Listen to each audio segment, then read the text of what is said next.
Gente, bom dia. Graça e paz da parte do nosso Senhor e Salvador Jesus Cristo. Vamos orar? Agradecer a Deus por esse dia, agradecer a Deus pela graça dele em nós e através de nós.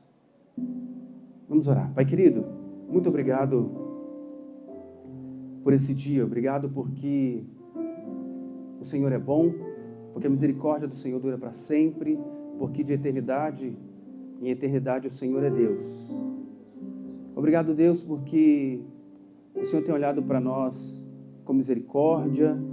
Obrigado porque nós podemos contemplar as belezas da criação e ver nela a grandeza do Senhor. Nós podemos estar aqui agora para elevar o nome do Senhor, louvar ao Senhor pelo que o Senhor é, pelo que o Senhor faz. Deus, muito obrigado. Obrigado por esse local agradável, confortável. Nós agradecemos ao Senhor. Deus, nós queremos colocar diante do Senhor tudo aquilo que nós faremos aqui nessa manhã. E queremos pedir que o Senhor aceite, Deus. Aceite o nosso culto, aceite o nosso tributo de louvor. E fala ao nosso coração, Deus. Nós precisamos ouvir a palavra do Senhor. Nós precisamos sair daqui com a convicção de que, de fato, ouvimos o Senhor através da instrumentalidade que o Senhor dá ao servo do Senhor. Usa-nos, Deus, com poder e com graça, para a honra e glória do nome do Senhor. Por isso, Deus, nós pedimos nessa manhã, renova o nosso ser, renova o nosso coração, renova as nossas esperanças, renova as nossas forças, Pai. No nome de Jesus. Amém.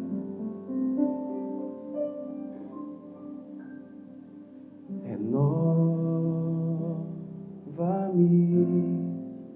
Senhor Jesus.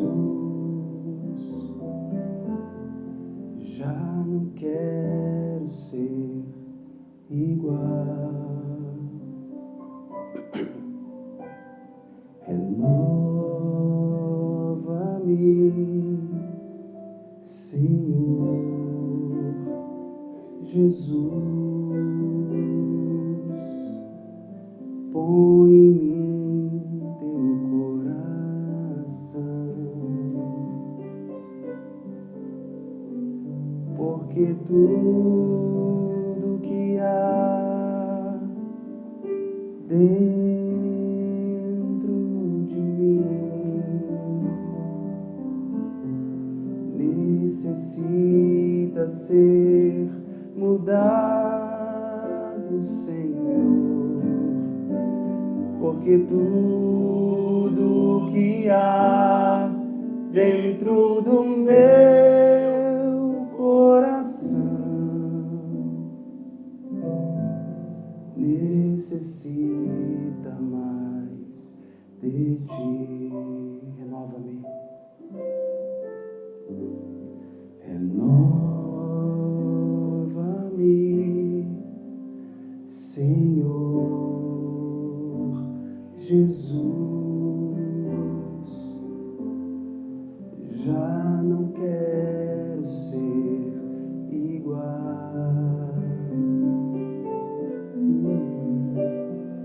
Renova-me, Senhor Jesus. Põe em mim teu coração, porque tudo que há dentro de mim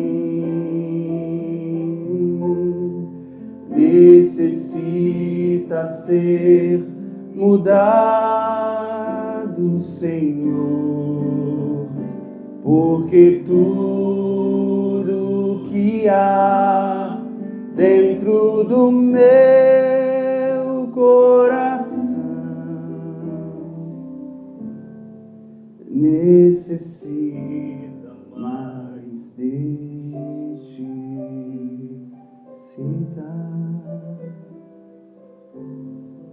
necessita mais de ti.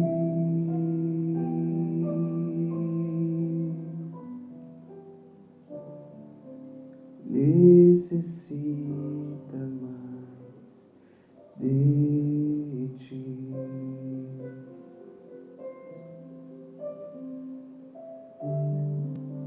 Sim, Deus, necessitamos cada vez mais do Senhor.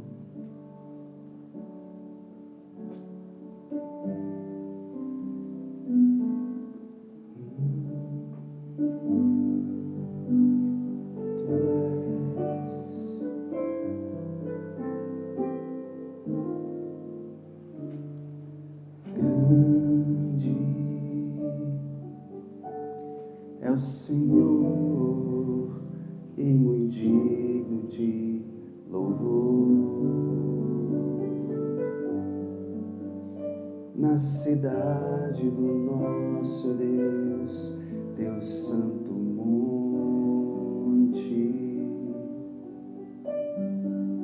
a alegria de toda a terra.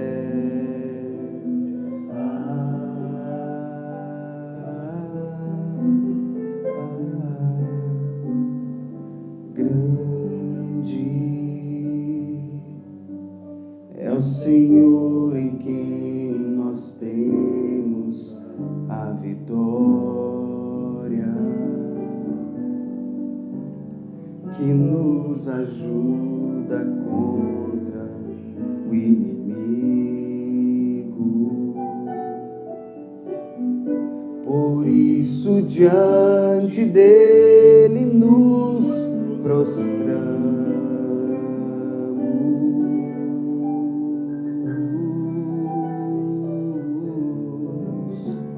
queremos o teu nome engrandecer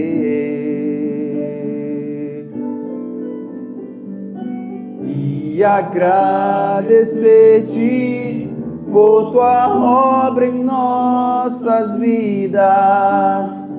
Confiamos em teu infinito amor, pois só tu és o Deus eterno sobre toda a terra e céu.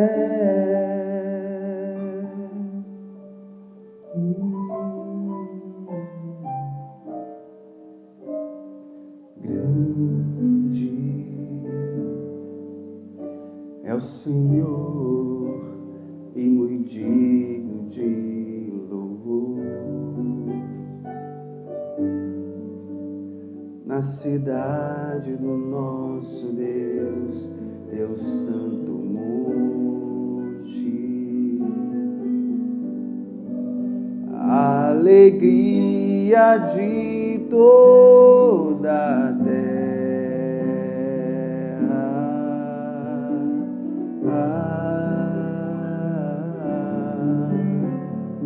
Grande é o Senhor em quem nós temos a vitória, que nos ajuda contra o inimigo.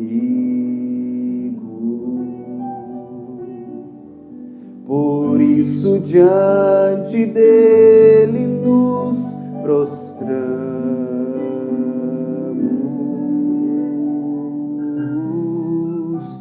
queremos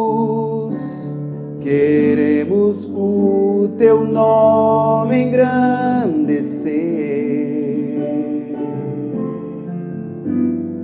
e agradecer-te por tua obra em nossas vidas. confiamos em teu infinito amor, pois só tu és o Deus eterno sobre toda a terra e céu.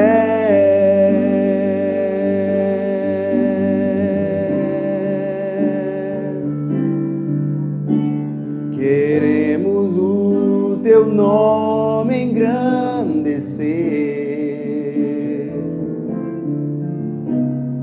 e agradecer-te por tua obra em nossas vidas. Confiamos em teu infinito amor, pois só tu és o Deus eterno sobre toda a terra e céu.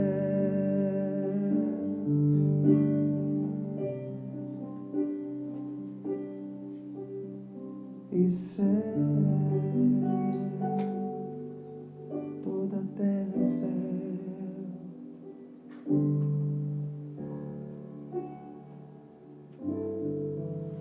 Deus,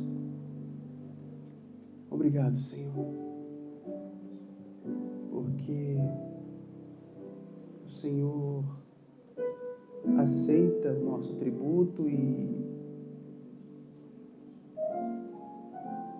está presente no nosso meio. É bom, Senhor, saber que a tua presença vai com a gente, porque nós não seguiremos sem a tua presença. E agora, Deus, eu peço que o Senhor fale ao nosso coração. Nós vamos ouvir a palavra do Senhor.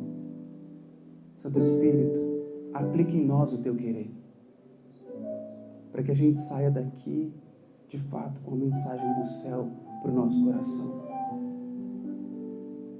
Nós te louvamos, Deus, e pedimos, usa o teu servo com poder e com graça, no nome de Jesus. Amém. Quero convidar vocês a abrirem suas Bíblias, aplicativos, em Isaías 54, versos 10 e 11. Mesmo que os montes se retirem e as colinas sejam removidas, a minha misericórdia não se afastará de você, e a minha aliança de paz não será removida, diz o Senhor que se compadece de você. Ó cidade aflita, sacudida pela tormenta e desconsolada, eis que eu assentarei as suas pedras com argamassa colorida e lançarei os seus alicerces sobre safiras. Tá? O Isaías 64 é uma promessa da restauração, não só da cidade de Jerusalém, mas do povo de Deus. Então é uma mensagem maravilhosa. Você que está chegando com a gente aqui pela internet, ou você que está presencial aqui, de manhã nós temos falado sobre a bondade de Deus, tá? Nós começamos fazendo uma exposição no Salmo 23, dizendo que a bondade de Deus vai nos seguir, mas como? Se o Senhor for o nosso pastor. Não é eu faço o que eu quiser e Deus está sempre me encobrindo. E a gente vem falando da bondade de Deus durante essas últimas semanas. E quando a gente fala da bondade de Deus, é aquilo que difere Deus de qualquer ser vivo, inteligente e racional. Deus é sempre bom. Nós não. Então, a linguagem antiga, ela tinha aquela coisa do agathos kakos, o que é bom, da qualidade do que é melhor, e o que é ruim, da qualidade do que é pior. Então, são termos que para nós não quer dizer nada. Quando você diz a comida tá boa, quer dizer nada. A palavra bom verteu, né? Então, não se ruim. Ruim não significa ruim, né? Ruim. Mas na antiguidade os termos eram usados para categorizar. Quando alguém era chamado de bom, então era alguém que não, no seu caráter, apresentava o que é de mais excelente. Mas ninguém pode ser comparado com Deus. Muito bem, gente. O que esse texto está falando? Separei um videozinho no final, eu quero mostrar para vocês também. Tá?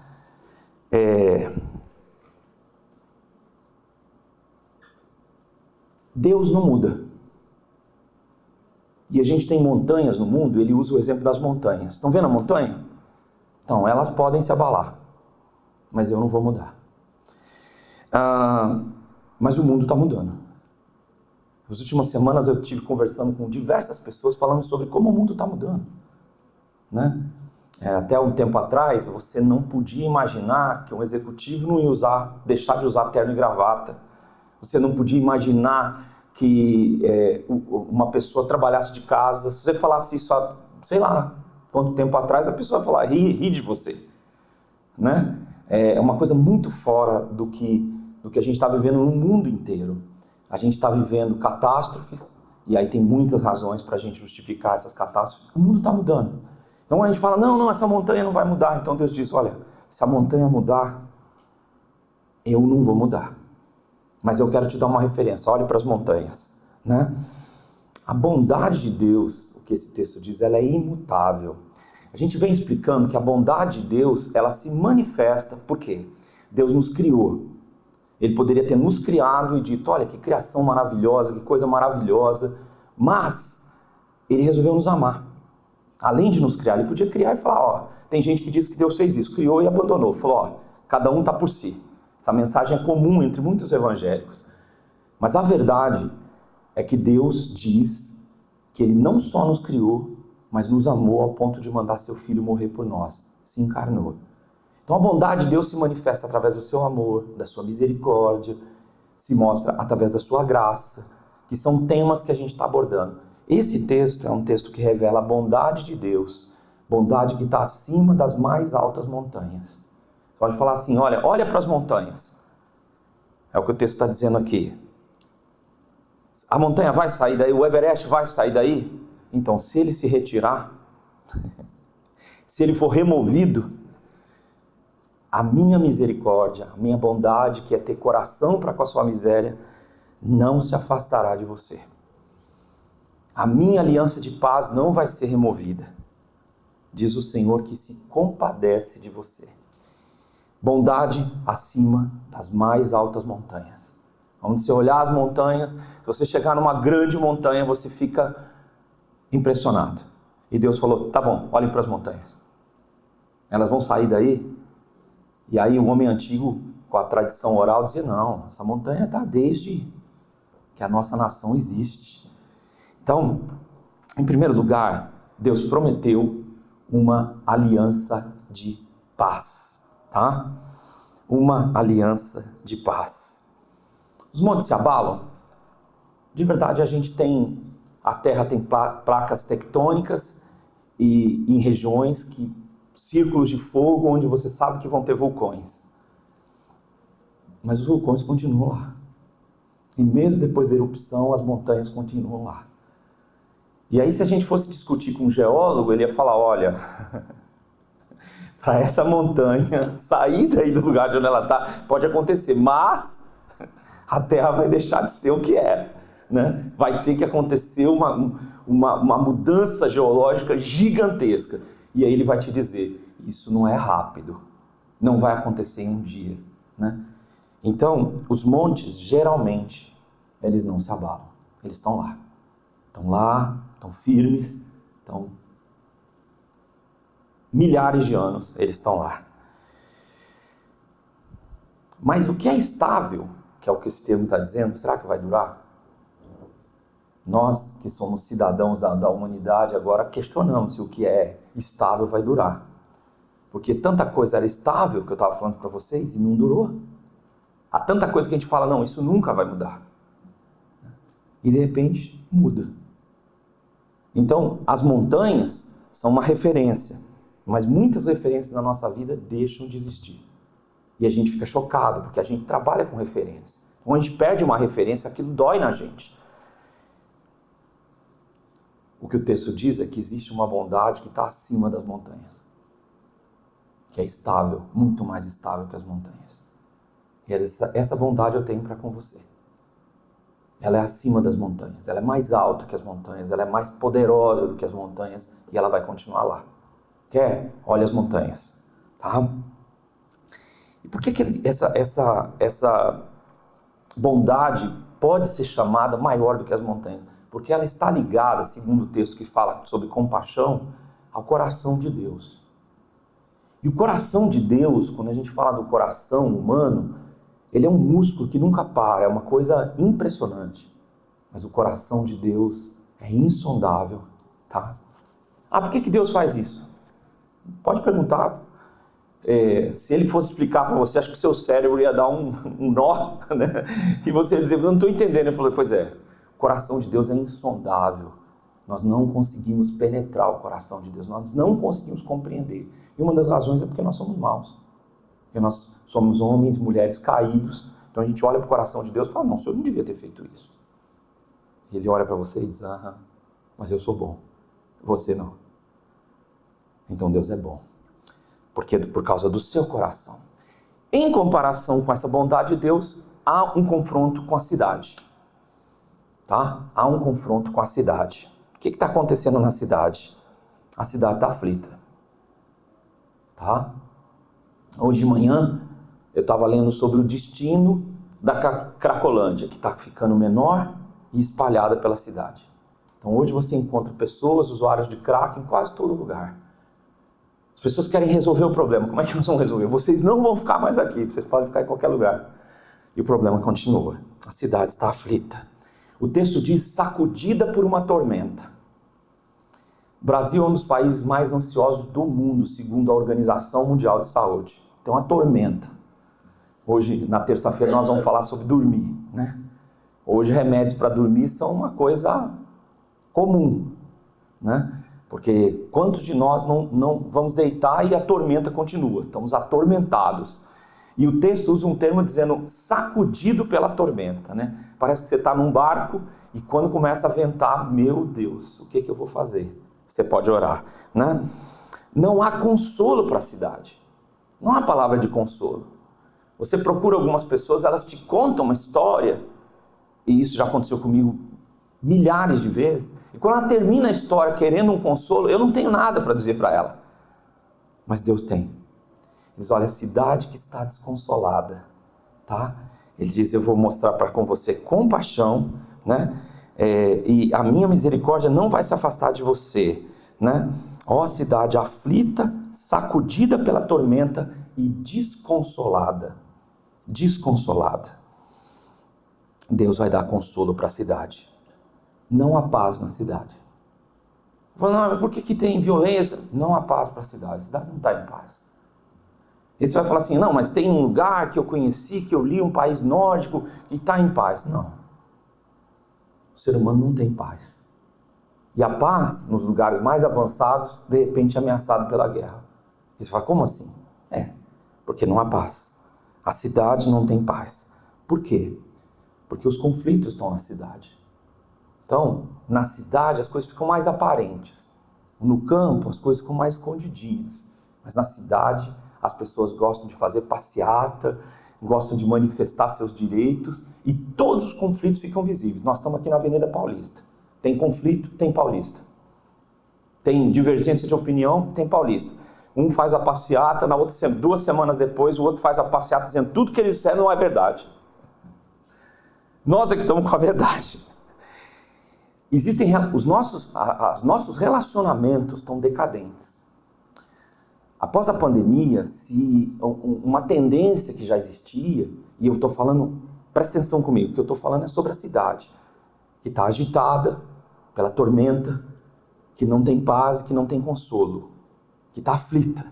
Sobre isso que eu estou falando, e desenhando essa realidade para você que está acompanhando a gente compreender isso. As relações estão decadentes, por quê? Porque a pessoalidade foi se tornando uma coisa que as pessoas cultivam na casa delas. Fora da casa delas, veja bem.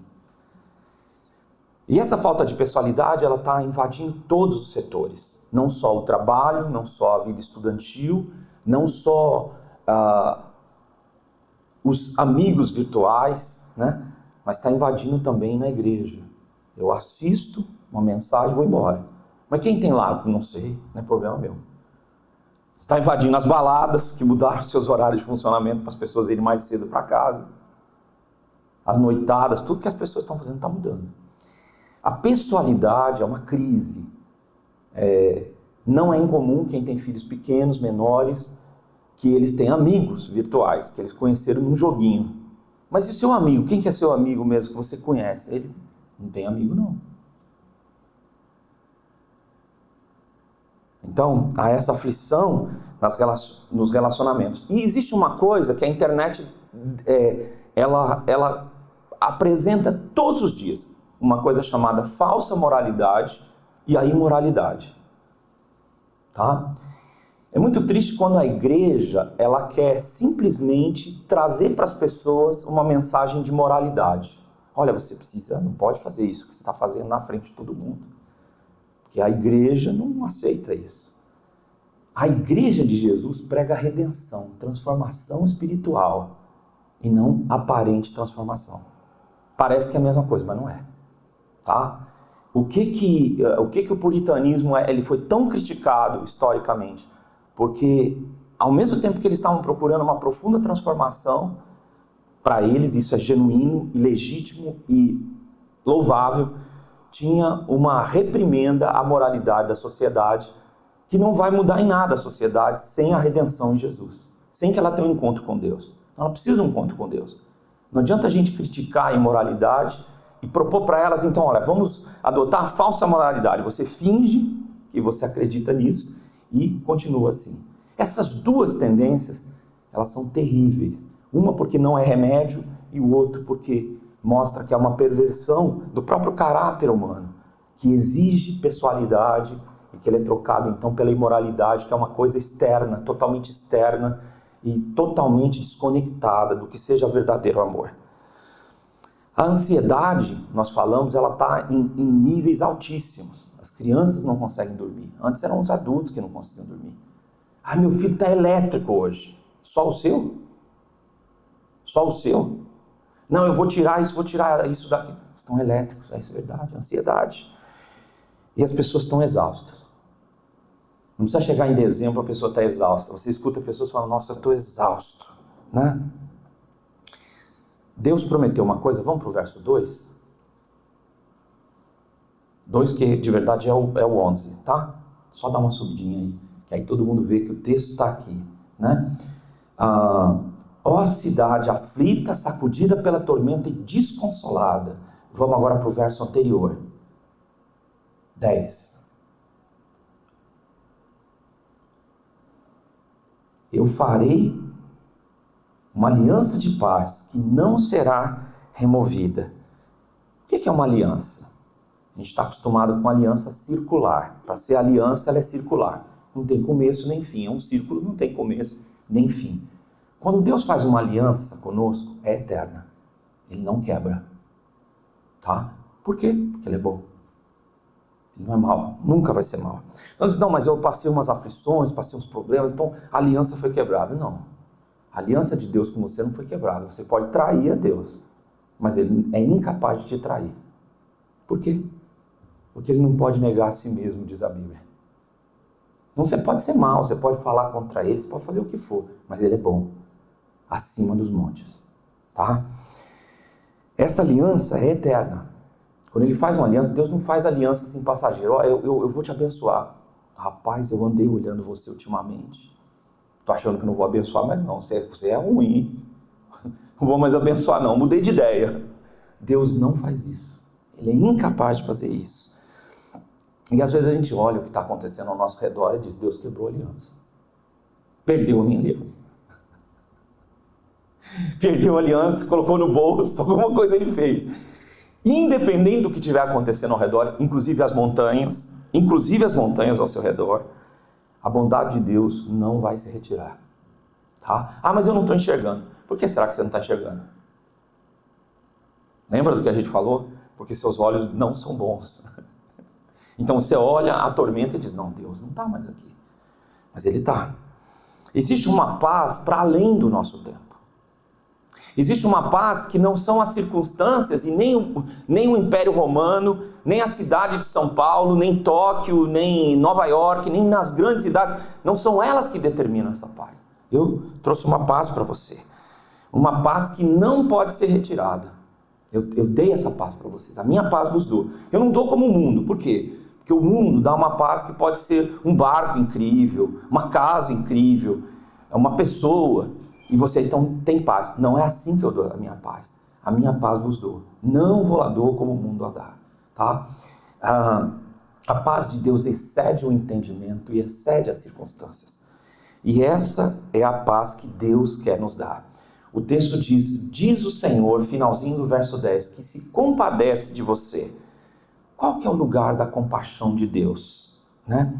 Primeira coisa, essa palavra no português ela é linda, porque ela é uma palavra só, mas se eu separar a palavra, vai sobrar compaixão. As pessoas dizem que paixão é um amor ardente e passageiro. Se for para os seres humanos, para a maior parte dos seres humanos, você está correto. Mas se for falar sobre o amor de Deus, é um amor intenso, inominável, irresistível, que atravessa o tempo, que atravessa as circunstâncias e continua intenso sempre. Se eu quiser dar o exemplo do sol para você, é um exemplo fraco, porque dizem que um dia, daqui a bilhões de anos, ele vai se apagar. O amor de Deus não. Ele continua com paixão. Desde o primeiro dia que você reconheceu a Deus na sua vida, você diz, olha, Deus me ama. Não. Ele te amava, já antes de você saber. Ele amou você, escolheu você, ao ponto de mandar seu filho Jesus sofrer por você, que é outra palavra grega que é patos, que também lembra a paixão de Cristo. Essa palavra usada, patos, significa sofrimento. Então o amor de Deus envolve sofrer por você. Quem verdadeiramente ama, sofre. Tá? Não, mas existe amor sem sofrimento? Não. Sabe por quê? Porque as pessoas sofrem. E nós sofremos de um mal, que é o afastamento de Deus e do pecado. Então Deus ama com paixão, derramando a bondade dele. Você se volta para ele e a bondade dele está ao seu redor. As criaturas de Deus, o planeta que ele criou, são uma manifestação da bondade dele. Ah, mas o homem está destruindo. Tá, mas a bondade de Deus está ali.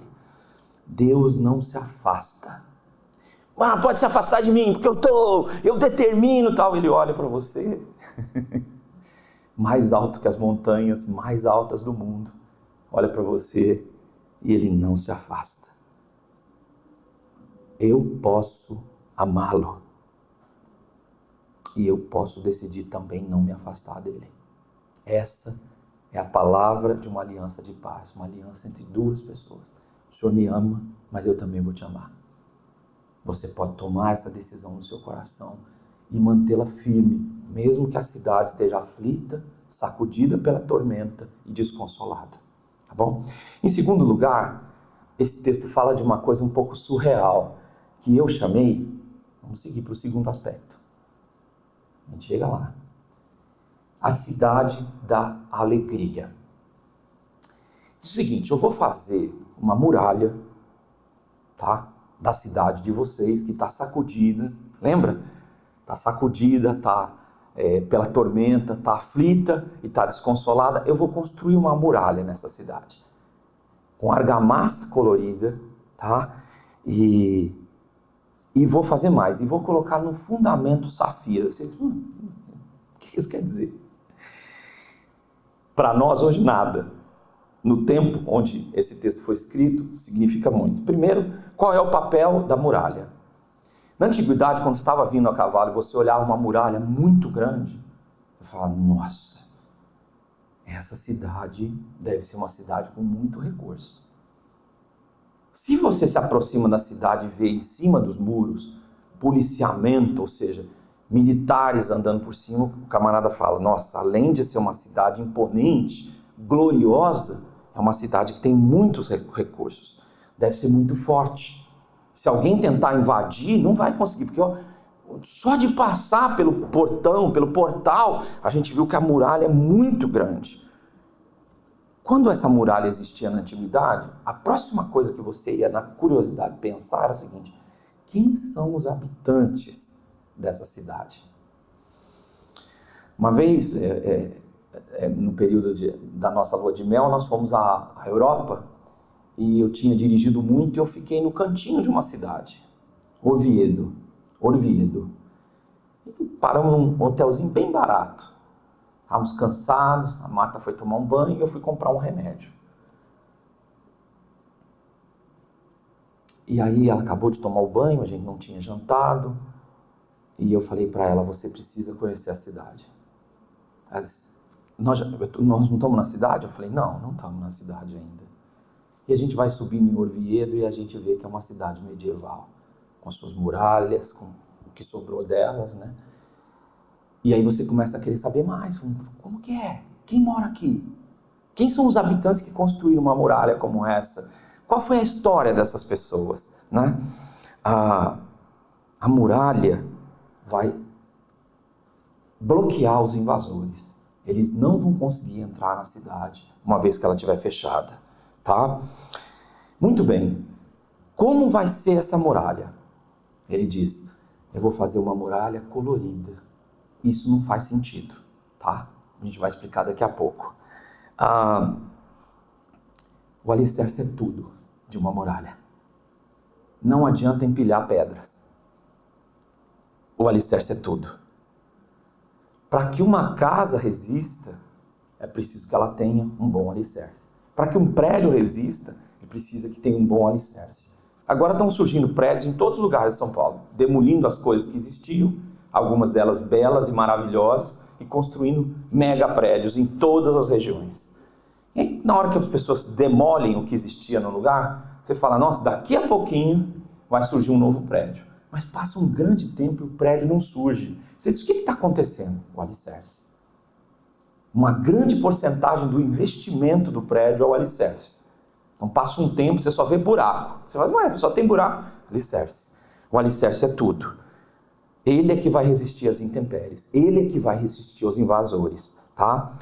Então, falando sobre alicerce hoje, nós estamos vivendo um tempo em que as pessoas têm um conteúdo superficial. Eu tenho visto alguns profissionais trabalhando no dia a dia e eu fico perguntando, gente jovem, às vezes, a maneira como as pessoas estão fazendo construções são superficiais. Aquele negócio de falar profundo não é a linguagem da internet, de forma geral, né? As pessoas estão construindo alicerces que caiba todo mundo, está tudo certo. O bom e o mal é tudo igual. Vamos construir que vai dar tudo certo. Mas o alicerce, como eu disse, ele precisa de profundidade. E quando uma pessoa se chama cristã, mas ela não tem profundidade... E uma criança falou para mim essa semana e eu fiquei bem impactado.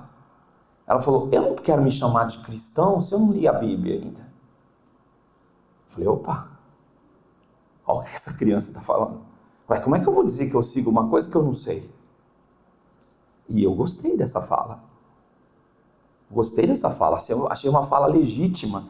Então, hoje tem muita gente que segue muita gente, mas não segue o livro. Não sabe nada do livro. Não tem profundidade. Porque nós estamos vivendo um tempo de rapidez. Né? A pessoa, eu já sei tudo. Assisti 3 vídeos de 1 minuto e eu já dominei. E você escuta isso com muita frequência. Nosso mundo é um mundo horizontal. É um mundo que a gente está olhando para tudo que está acontecendo. Não é um mundo vertical, onde as coisas têm profundidade. Só que Deus é profundo. Deus não é superficial. Deus não quer gente superficial. Ele não trabalha com superficialidade. É isso que significa discipulado. É alguém se tornar parecido com o mestre por andar com ele, por viver com ele e por adotar os mesmos princípios de vida, tá? Quando Deus começa um relacionamento com você, é um relacionamento no seu coração. Ele quer, de tudo que você pode me conceder, o que eu quero é o seu coração. É isso que Deus diz. Não quero, não, mas eu vou dar um dinheirinho para o senhor, final do culto vai aparecer o QR Code, porque essa obra precisa ser apoiada financeiramente, então eu vou dar um dinheirinho, mas meu coração não dou não. Dou um troco para o senhor, mas meu coração eu não dou. Né? O que você tem dentro de você? A muralha, ele diz o seguinte, vou colocar safira na muralha. Gente, safira é pedra preciosa. Para que pôr safira na muralha? Não é melhor pôr safira em algum lugar, num palácio? O que tem dentro do seu alicerce tem que ser precioso para Deus. E não precisa ser precioso para mais ninguém. Você pode não ter milhões de seguidores, mas se Deus olhar para o seu coração e ver que lá é um coração precioso, é isso que Deus quer fazer. Trabalhar na muralha do seu coração. Não parece fazer sentido a gente fazer calçada com pedra preciosa, né? Mas para Deus faz sentido cultivar coisas maravilhosas dentro de você e deixar que essas coisas saiam, sejam vistas por todo mundo, né? O alicerce dessa forma vai poder ser visto de muito longe. Quando as pessoas olharem e falam, nossa, se a muralha já é feita de safira, quando eu entrar lá dentro, como deve ser rica essa cidade? Hoje, em tempos onde as pessoas estão vendo só o que é externo, a gente é convidado a ter uma vida preciosa para Deus.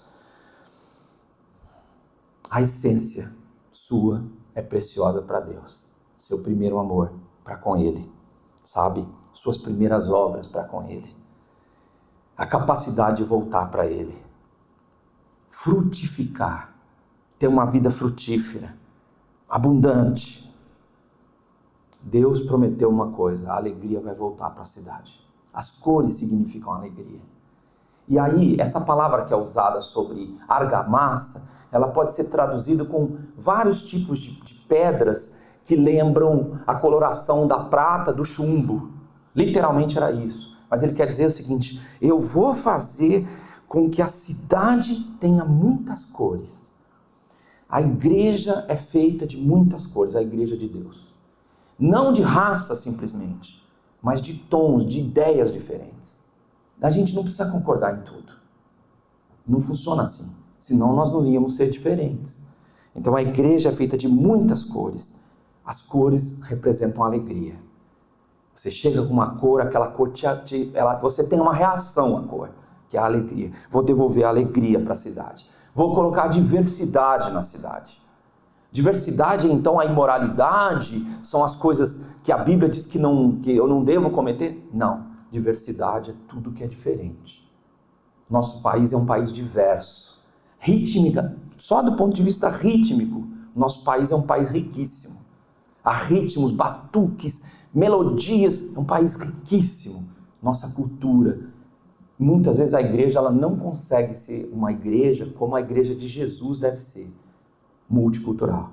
Geralmente a igreja é monocultural. Ela escolhe uma linha e segue aquela linha. Mas a igreja de Deus, ela é multicultural.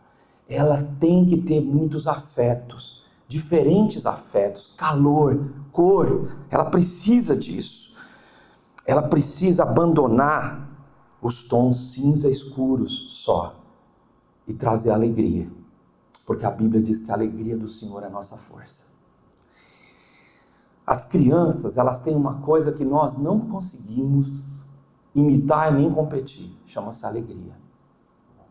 Elas lidam com os reveses de uma forma que a gente diz, é criança. Por isso que ela consegue se alegrar. Mas eu e você precisamos encontrar a alegria nas pequenas coisas. A alegria que vem de Deus, a alegria de que Deus está fazendo algo novo. A alegria de que eu vou fazer isso na cidade e vou fazer isso na sua vida. Para a gente concluir, o vídeo está pronto aí? Então vamos ver rapidamente. Olhe para as mais altas montanhas, não é isso que ele diz? Então vamos olhar.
eleva os meus olhos para os montes, de onde me virá o socorro?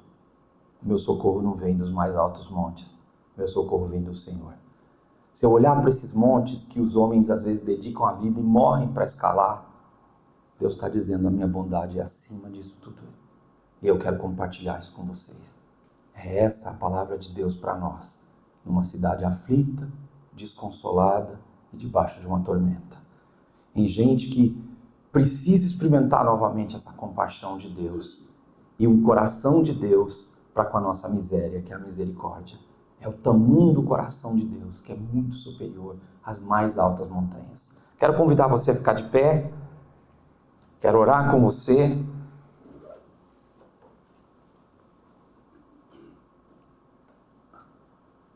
Quero orar para que Deus te abençoe. Depois nós temos uma canção e um cafezinho, que é quando a gente dá os avisos, objetivando que a gente tenha pessoalidade. Se você não gosta de café, você vai ali, né? Então tá bom. Apresenta para nós os visitantes de hoje, por favor. Meu pai, Valdir, e minha mãe, Estela. Tá bom, Valdir e Estela, sejam muito bem-vindos mais uma vez conosco. Deus os abençoe. Uma alegria tê-los aqui, tá bom? Vocês vão ser arrastados para o cafezinho. Tá bom? Deus abençoe vocês. Vamos orar. Em seguida vamos louvar o nosso Deus também. Pode vir para frente, pode já. Senão a gente não... Senhor, que bondade é essa que é maior que o Everest? Que amor é esse que não pode ser removido? Que é maior que as mais altas montanhas? Nós queremos experimentar essa bondade, vivenciar